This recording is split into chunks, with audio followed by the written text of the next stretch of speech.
সত্যি খুব ভালো লাগছে, মানে এটা একটা গর্বের বিষয় আমাদের গোটা টিমের জন্য, ছাদের এন্টায়ার টিমের জন্য। কারণ কলকাতা আন্তর্জাতিক বইমেলায়, যেখানে ছোটবেলা থেকে আমাদের বহু নস্টালজিয়া আছে বই নিয়ে, বন্ধুরা আসতাম, ফ্যামিলির সাথেও আসতাম, পরিবারের সাথেও আসতাম, সেরকম একটা জায়গায় কলকাতা মানে বুক ফেয়ারে, মানে সেরকম একটা মানে মঞ্চে আমি বলবো একটা অডিটোরিয়াম এরকম সুন্দর একটা ব্যবস্থা করেছে কর্তৃপক্ষ থেকে।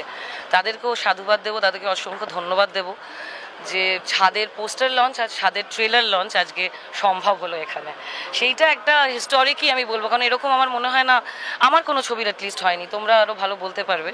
আমার মনে হয় না কোনো বাংলা ছবির পোস্টার লঞ্চ বা ট্রেলার লঞ্চ কলকাতা বুক ফেয়ারে হয়েছে আর কি।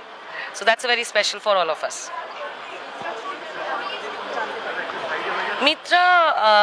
মিত্রার মতোই। মিত্রা আমার মতো নয়। মিত্রার সঙ্গে ছাদের একটা ভীষণ সুন্দর একটা সম্পর্ক, মানে ও যেহেতু লেখিকা, ও ক্রিয়েটিভ একটা মানুষ, তো ও আঁকেও।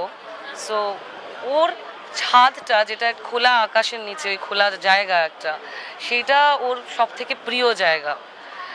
আর সেই জায়গাটা কি সারা জীবন ওর সঙ্গে এইভাবেই থাকবে, নাকি সেই জায়গাটাও রাখতে পারবে না?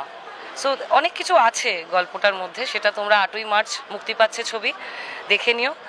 আর অবশ্যই জানিও কেমন লাগলো। ভীষণ, যে কারণে না ছাদটা আমার জন্য এতটাই প্রিয় একটা জায়গা, যে কারণে আমি যখন ইন্দ্রাণী, আমাদের যিনি পরিচালক, ও যখন আমার কাছে স্ক্রিপ্টটা নিয়ে আসে, আমি গল্প বা মানে স্ক্রিপ্ট শোনার আগেই আমার নামটা শুনেই আমি বলেছিলাম I am doing it, because আমি কোথাও একটা বুঝতে পারছিলাম যে something interesting is going to be there in the script.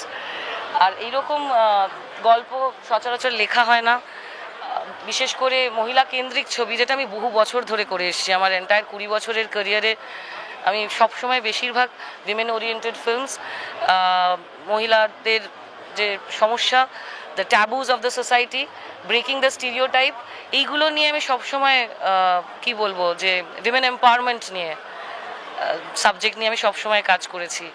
তো মিত্রা সেদিক থেকে খুব স্পেশাল, কারণ মিত্রা তোমরা দেখলে বুঝতে পারবে যে চরিত্রটার মধ্যে এত কিছু টানাপোড়েন, এত কনফ্লিক্টেড, তার কারণ ওর ওই ছাদের সঙ্গে সম্পর্কটা কোথাও একটা বিচ্ছিন্ন হয়ে যাচ্ছে আর কি। বেসিক্যালি ছাদটা মেটাফরিক্যালি ইউজ করা, ওর নিজের সঙ্গে নিজের সম্পর্কটা, মানে আমাদের নিজের সঙ্গে নিজেদের সম্পর্কটা সব থেকে ইম্পর্টেন্ট, তারপরেই অন্য কারোর সঙ্গে সম্পর্ক হওয়া সম্ভব। সো নিজের সঙ্গে নিজের জায়গাটা কোথাও একটা কেটে কেটে যাচ্ছে আর কি, ছিন্ন ভিন্ন হয়ে যাচ্ছে, সেটা কেউ ধরে রাখতে পারবে? দ্যাটস অ্যাবাউট ছাদ। Again it's a women oriented film.